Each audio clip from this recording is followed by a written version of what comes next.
חברותה עם התלמידים החביבים ישי אדרי, ליאור פארי ורון דדון. והיום הנושא שלנו תלמידים, אנחנו נלמד מה זה גיבור.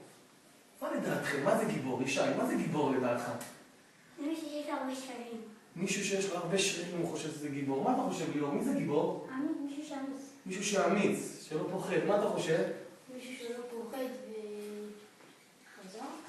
חזק, יפה. אתה אומר מישהו שיש לו שרירים, אתה אומר אמיץ, מישהו שלא פוחד, זה הגיבור האמיתי.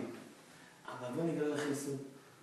חכמים לימדו אותנו שגיבור זה מישהו אחר לגמרי. אנחנו נלמד את זה ביחד איתכם, נחלק לכם דפים. אני אקרא ואני גם אתן לכם לקרוא. ובואו נקשיב יותר, ובסוף נסכם ונראה מיהו הגיבור האמיתי. מקובל לחשוב שהגבורה שייכת לאנשים חזקים ואמיצים, והיא מתגלה בדרך כלל בזמן מלחמה. זה כמו שאתם אמרתם, מה זה גיבור? זה אדם חזק, אמיץ, זה מה שמקובל לחשוב.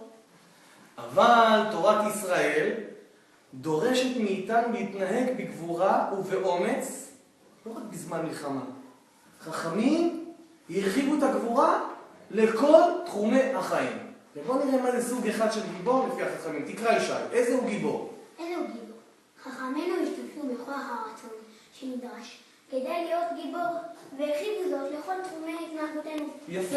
זאת אומרת שחכמים אמרו שגיבור זה לא רק במצב של מלחמה או מצב שאני צריך להיות חזק, אלא בכל תחום בחיים.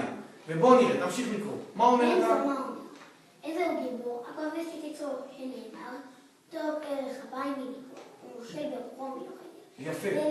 בוא נעצור רגע ישי, זה ממסכת אבות, נכון, אתה יודע את זה בעל פה כבר. אז מה אומר חכמים? מי גיבור? מי זה הגיבור? מי זה הגיבור? מי שכובש את יצרו. מה זה כובש את יצרו?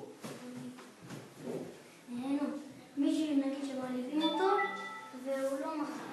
יפה, זה סוג. אז בוא נראה בביאור. תקרא רון את הביאור, מה זה? איזה הוא גיבור? איזה גיבור? רגע. איזה הוא גיבור אמיתי שראוי שבגבורה שלו יתגאה, שהוא יכול להתגאות בגבורה כזאת. הכובש את יצרו, תקרא מה זה? הכובש את יצרו, שאינו נכנע לרצונות שלו והוא שולט בעצם רע.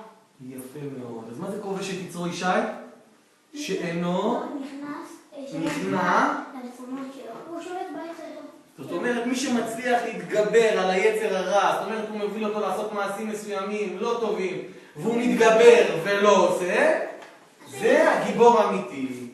חכמים המשיכו ואמרו, טוב ערך אפיים מגיבור. מה זה טוב ערך אפיים? בואו נראה את הביאור, אני אקרא, תעקוב אחריי ליאור. אדם שאינו ממהר לנקום נקמתו, חשוב הוא מגיבור מלחמה. זה כמו שאמרנו, אדם שמתאפק, שולט על היצר, זה הגיבור האמיתי. הוא מושל ברוחו מלוכד עיר. תקרא ליאור, מה זה מושל ברוחו מלוכד עיר?